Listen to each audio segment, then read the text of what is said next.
Hey guys, it's Gameface and welcome back to a little bit of a different video. Today I'm going to be doing a squad builder, which obviously I usually don't do. I've done a couple of them on this FIFA, but it's usually career mode on my channel, as you know. But I'm going to be doing a bit of a squad builder here, and hopefully it's a really good team, as you will see. Hopefully you guys will agree with that in the comments as well. If you could go hit 25 likes on this video, it'd be really appreciated. Also, don't forget to go subscribe as well. That'd be absolutely fantastic. But basically, this team is a mixture of two things. It's an Ivory Coast / Roma team kind of hybrid thingy.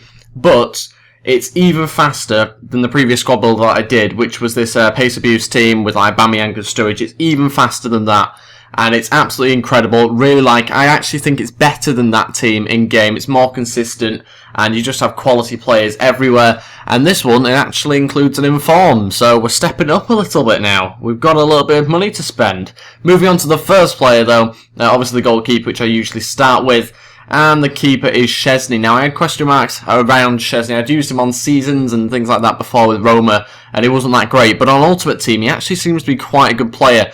Plus, down to the way that the team works, the ball doesn't really get to the goalkeeper very often anyway, because we can defend so well. But when he does have to come into action, he does seem to do very well for us. So, being very happy with that one. I was a little bit worried at first, but he has turned out to be a very good keeper for us. Moving on to the right back now, and it's Florenzi. Again, very good right back, very fast obviously, but can defend and dribble. He can pretty much do everything. You can see his stats there on the left, completely all-rounded stats. Okay, his defending is the worst one out of that, but actually he's very good in game at defending. He doesn't go forward too much. I suppose if you want to play him further forward then you can do, but due to the wingers that I have, neither of the fullbacks really have to go too far forward. Moving on to the left back. This is the left back who out of the two does go the furthest forward, and you do see him attacking a little bit more, but not loads, and that's Traore. Now, I've never used Traore before, the left back, but 88 pace really is absolutely fantastic, and he links up brilliantly obviously with the other players I have around him. And it kind of just helps connect the chemistry and everything like that, which you'll see later on in this team. Yeah, 88 pace, some decent stats there as well. A little bit better defending, and again, physically, he doesn't really have any worries in game. So, very good left back for us. Moving on to the centre backs now, and I think the first one will be the Roma centre back that I've got in here.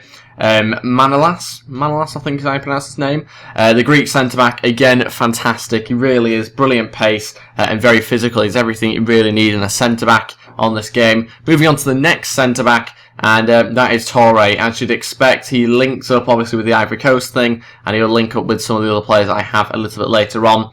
Again, very fast. I wasn't, again, too sure about him and Szczesny. I had big question marks over, but he's a very good centre-back in game. He's very solid, actually. He was never exposed, really, in any of the games, as you'll see in some of the clips.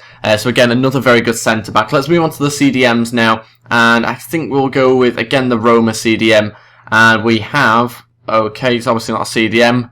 We've got him somewhere, the centre-mid. We have at centre-mid, as you'll see in a second, Nainggolan. I think I pronounce his name. I always mix up that one. I'm not too sure whether that's right or not. But anyway, he is absolutely fantastic. Our best midfielder, I'd say. Really good. A constant workhorse in the midfield, which is brilliant. Very fast. Very good stamina as well, actually. His dribbling's brilliant. Does create a lot of chances for us. And is a better long shot taker than I thought as well. Even though I'm not too sure on the exact stats in game, it's very good. And again, I mean, he's absolutely deserves the 83 rating. He's very good in game and a really good player. I'm going to obviously try and use him more often, I think, in these squads because he is such a good player. Very impressed with him. Moving on to the CDM, and this time it is Toyote. Now, basically, he obviously links up the fact that I've got Kolo Touré in there and Traore, but you could also have Yaya Touré in there also. This is just to kind of make a little bit of a cheaper team that's more affordable for people, but again, a very solid centre-back and can run very well. He's got very good pace, but he's also more physical than Nainggolan, who's obviously the other CDM, so that's the reason why he's in there, and again, does a very good job in that midfield. On to the left mid, you might be able to predict who it is. It is Max Gradel. I've kept with the Ivory Coast kind of half of this team, and then the other half is mainly Roma players. But we've got here Max Gradle, again, very fast player. That's kind of the theme throughout the whole team, to be honest. Brilliant dribbling, can come inside onto his right foot. And yeah, was a very good player for us. Didn't score any goals, though, you'll notice, in any of the games. That's mainly because of the the central two men that I have getting all the goals. Moving on now to the right mid. And we got Salah. Now again, Salah wasn't too sure how he'd do, but he was absolutely brilliant for us. Again, didn't get any goals for us at all, but that's because, like I say, the guys in the middle got all the goals for us. But anyway, he's fantastic for us anyway. Can really attack very well. He's great for rebounds and things like that, and getting assists, and he was really good for us yet again.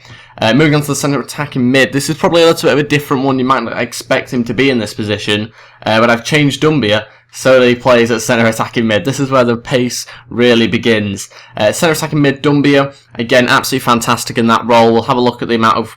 I think there must be something wrong, to be honest, with the stats, because he definitely scored and definitely got assists, so those stats, obviously, just try and ignore them. But yeah, Dumbia was absolutely brilliant for me in-game, constantly getting goals and assists, as he was playing in behind my other player that is very fast. You might be able to predict who it is, but again, fantastic job Dumbia did there. And moving on to the final player, it is an inform. It is someone that links up with Dumbia and is from the Ivory Coast and Roma.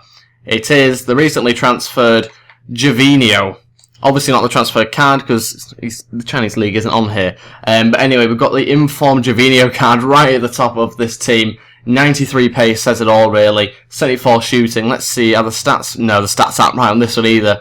6 games, played 2 goals. Absolutely not. We scored 5 goals in 1 game, most of them coming from Javinho, so they're definitely not right. Anyway, Javinho, absolutely fantastic in game. You'll see the goals that he scored afterwards. He does get a lot of tap-ins, but he can also just spring something out of the bag, and he's absolutely fantastic in game, getting past defenders, and his shooting is a lot better than the 74 that it suggests on the left-hand side. So that's the team that I've been playing with. It's a really good side. It's probably the best side that I've actually made in these squad builders. It's not like a proper hybrid. It's only an Ivory Coast and Roma players that are involved here. But I think in general it is such a good team, it's worth getting. I don't know the exact price of it, I imagine it's probably around 20 grand, but it depends how many position changes you're doing and things like that.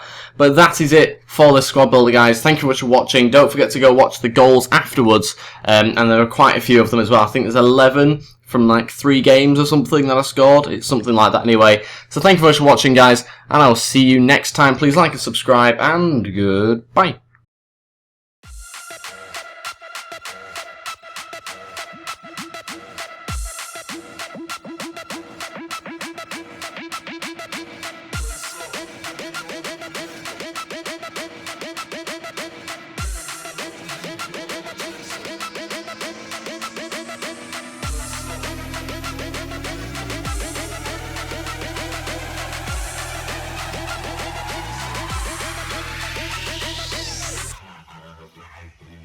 Sure.